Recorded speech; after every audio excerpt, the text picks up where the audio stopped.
Vamos a continuar con Inmaculada. Inmaculada Ejido, doctora en Pedagogía por la Universidad Nacional de Educación a Distancia, con premio extraordinario de doctorado. Es profesora titular en el Departamento de Teoría e Historia de la Educación de la Universidad Complutense de Madrid y su actividad investigadora se centra en el área de la política educativa comparada. Es vicepresidenta de la Sociedad Española de Educación Comparada. Muchas gracias, Inmaculada. Tienes la palabra.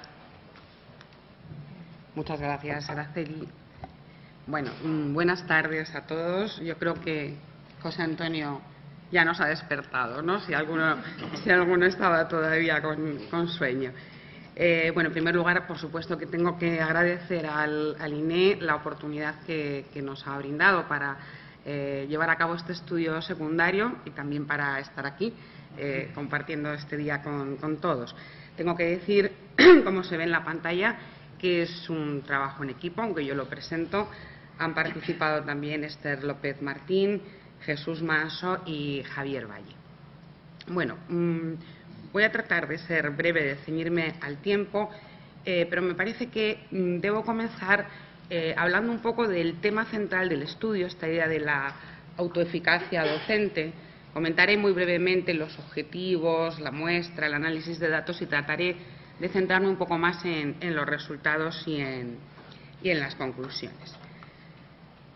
Una definición posible, hay muchas, del concepto de autoeficacia percibida, es que es un juicio sobre las propias capacidades para alcanzar resultados.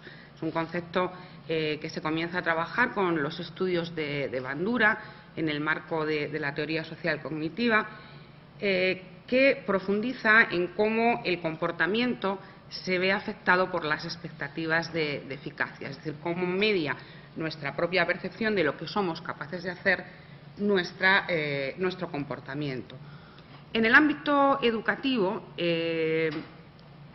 hay ya una evidencia relativamente clara, todo lo que tenemos como evidencias en educación, de que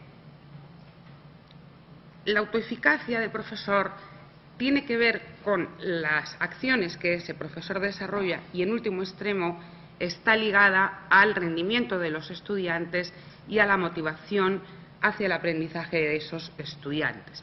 Es decir, hay estudios diversos que muestran que, a medida que los profesores se perciben a sí mismos como más eficaces, tienen mayor implicación con sus estudiantes y con otros profesores, tienen un mayor compromiso y realizan mayores esfuerzos y tienen mayor persistencia cuando surge algún problema, son más abiertos cuando existen innovaciones en el centro, están más motivados hacia su propia profesión y controlan mejor el estrés que esa profesión conlleva. Entonces, todo esto, bueno, de alguna forma no es que sea una novedad. De hecho, ya el anterior estudio de Thalys, en 2008, trabajó cuestiones relacionadas con la autoeficacia, lo que pasa que las asociaba a la satisfacción del profesorado y, bueno, indicaba que este sería un tema en el que merecería la pena profundizar. También los estudios secundarios que se hicieron en aquel momento señalaban que era un tema que tenía un gran potencial y lo que se veía es que muy pocas veces se había tratado de poner en relación la autoeficacia percibida del profesorado con las variables del centro. Entonces, esta es un poco la motivación por la que nosotros decidimos hacer este estudio, pensando que sí es un tema que, a pesar de ser una percepción, lo cual es cierto, es algo subjetivo, pero es un tema en el que las propias percepciones de alguna forma median los comportamientos que los profesores tienen. Por ese motivo, bueno, los objetivos que nosotros nos planteamos fue analizar los determinantes del nivel de eficacia que perciben los profesores en el ejercicio de su función docente, incluyendo algunos que ya se han contemplado en estudios previos y otros nuevos que no han sido tan trabajados. Y, dado que Thalys tiene una representación de muchísimos países, tratar de analizar en una perspectiva comparada e internacional las similitudes y las diferencias de los condicionantes de la autoeficacia percibida en los países de la Unión Europea que han tomado parte en TALIS. Esta ha sido un poco nuestra motivación, ¿no?, responder a estas cuestiones.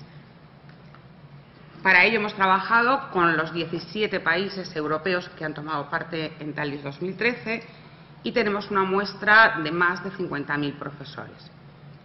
Como variable dependiente hemos utilizado el índice de percepción de autoeficacia que está construido a partir de las respuestas que los profesores dan a 3 grandes grupos de cuestiones.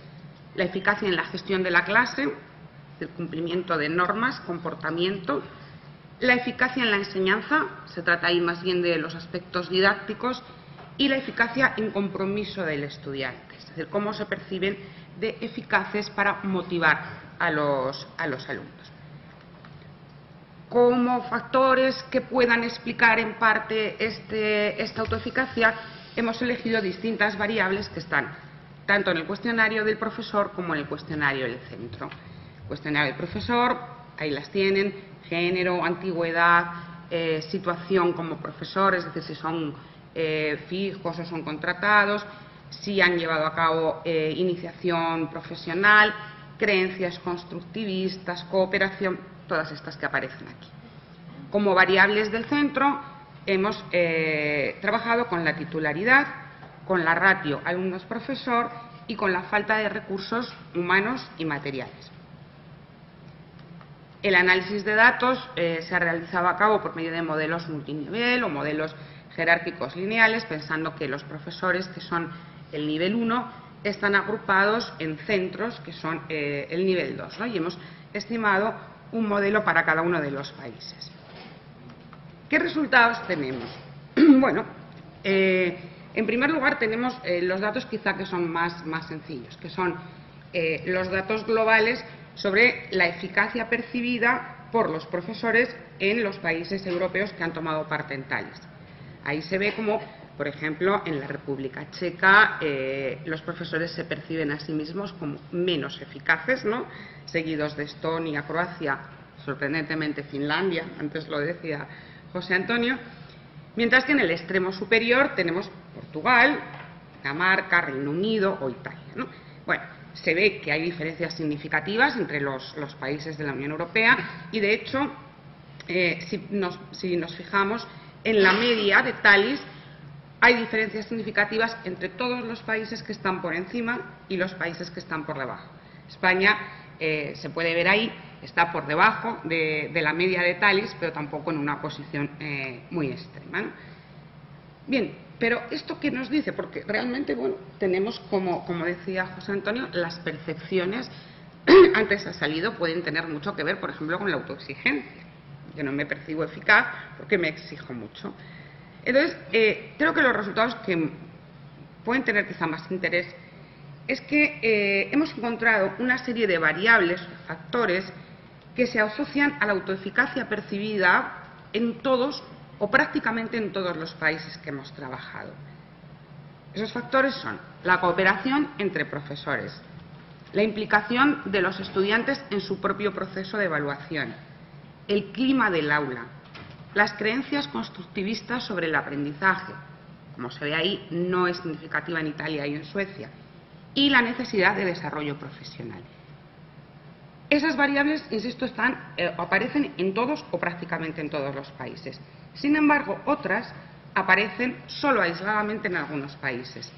El género, la antigüedad profesional, la situación laboral, la participación en actividades de iniciación profesional y la participación en actividades de formación pedagógica. Por otra parte, nuestra ilusión de incluir aquellos predictores a nivel de escuela que decía yo, que parecía que era una cuestión muy interesante, pues nos hemos llevado una cierta sorpresa, porque hemos visto que los predictores de nivel de escuela no resultan significativos prácticamente en ningún país. ¿Qué concluimos entonces?